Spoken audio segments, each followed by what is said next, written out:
ওপেনিংয়ে লিটন দাস, মিডলে তাওহিদ, ফিনিশিংয়ে সোহান। বল হাতে দুই সেরা পেসার, গতির ঝড় তুলবেন নাহিদ রানা আর কাটারে বিধ্বস্ত করবেন মুস্তাফিজুর রহমান।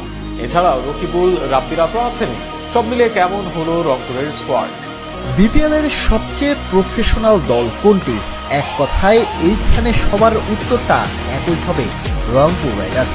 শুরু থেকে এখন পর্যন্ত প্রতিটা আসরে কোনো ধরনের বিতর্কের উপরে থেকে তারাই সবসময় দুর্দান্ত দল গঠন করে থাকে, পাশাপাশি দুর্দান্ত প্রফেশনালিজমও দেখিয়ে থাকে। এবারও তার ব্যতিক্রম ঘটেনি। নিলামে এবং নিলামের আগে দুর্দান্ত এক স্কোয়াডই সাজিয়েছে দলটি।